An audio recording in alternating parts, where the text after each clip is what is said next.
In this next video, I'm just going to show you a few warm-up drills we do. One, we're going to start with ball handling. Shout out to Phil Handy. I got these drills for him.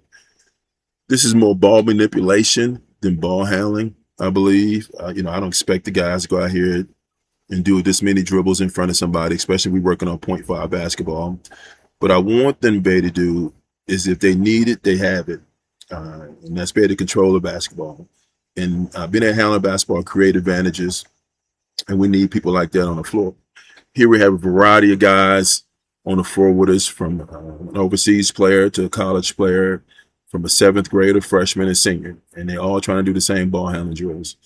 The guys that's in college, the guy that's going overseas, has played for me before, so they've done these drills. And here we're just trying to get familiar with the basketball, working on your rhythm, working on your timing, your coordination, your mobility.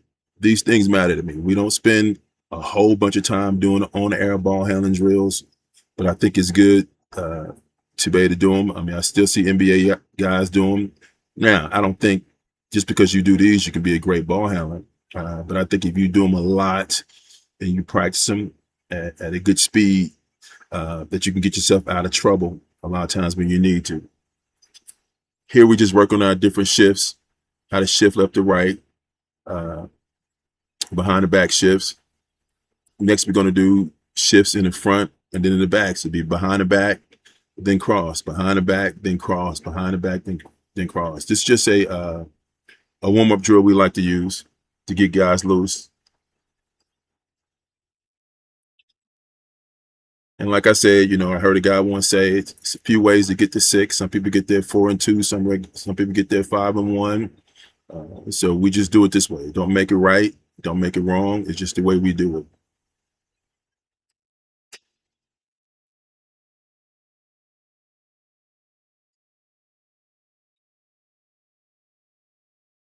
I think this is our last drill we're going to do right here. Just kind of, I'm looking for speed. We're doing this not necessarily like just getting the drill done. This is about speed. How fast can you get the ball popping? And some of our guys, as you can tell, the younger guys still trying to learn the routine, how to get it done. And that's the beauty of it. When I see them come in as freshmen and seventh graders, to watch how they grow and how they pick this up.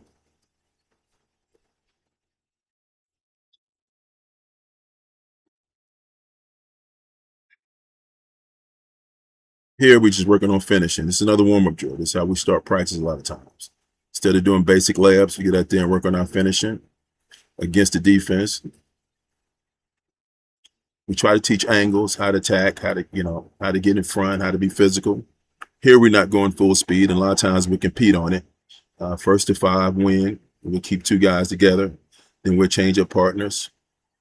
And then when you lose, you may have to do it down and back, or whatever we deem necessary at that point, just to make sure everybody's competing. And typically, we don't have a problem with guys competing. We go big as it gets small, as big as it gets big. It don't matter. Being able to finish, in traffic, especially when, not in the traffic, when one-on-one is important. I'm really thinking about implementing these in our pregame warm-up. Kind of hate just on-air layups all day. They're pretty, but it's very seldom when you get to varsity level that you get wide open layups. Typically, somebody's on your hip, somebody's coming over to help. Here, basically the same drill, another layup drill, but we're doing it with somebody already on the wing, already on your hip. You've got the advantage. Now, can you score with somebody on your side? So this is a advantage drill for the offense, obviously. But it can also give defense opportunity to work when they get beat. Here we start on the angle. So this is the middle drive. First time was a slot drive. We call this an angle drive when the guys get into the middle. Okay, again, if you get beat, can you recover? Obviously in the game, you're going to have help, but do you give up? A lot of times I see players just give up. If you're not pill switching or doing something different, you got to get back into play.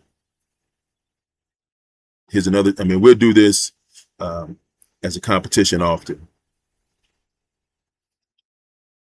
We got some guys better than others at attacking the rim, um, and finishing left hand, right hand.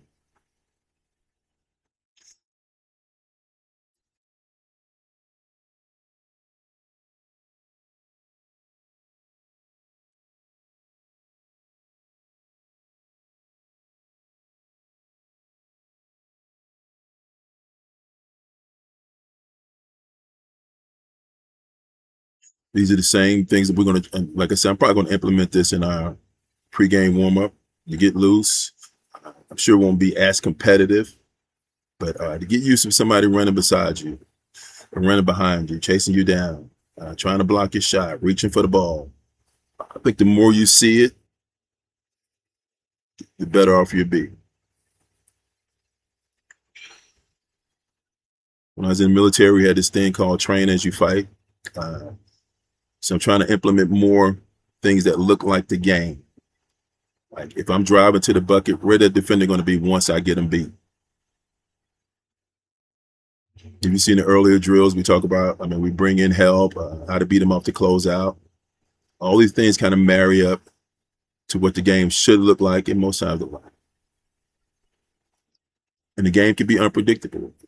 Here we a few shooting drills we do. We put 2 minutes on the clock. We won't go through this whole 2 minute drill here, but we put 2 minutes on the clock. And all we're going to do is have each player go elbow to elbow. Let me change that angle so we can see both ends here. Like I said, we just put 2 minutes on the clock, back and forth.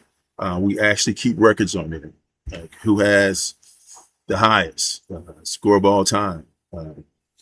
If you're doing this drill, the highest I've seen is 51. I coached girls at one time. I had a girl hit 51, and one of my boys hit 50. Here we call it Celtic 2 right here because we put 2 minutes on the clock. You have to make 2 threes in a row in order to move. You do that over and back, and then once you complete 2, you got to go to 3. Then it's 3 threes in a row in 3 minutes over and back. Then it's 4 threes in a row in 4 minutes and back. And we may be doing 3 right. I think this may be the 3 minute.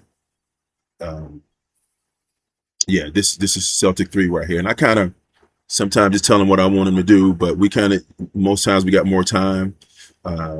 If you're in the 4 minute club, we keep you in the 4. If you're 6 minute club, we keep you in the 6 minute club. Our record is 14 in a row. And once you get to 7, all you got to do is go over and stay. The guy that's shooting on your left-hand side has our high school record. He had 14 in a row. Not shooting well right now, but he had 14 in a row. So that's just a few drills we like to do. If you like any, go ahead and take them. If not, don't use them. If you get a chance, subscribe.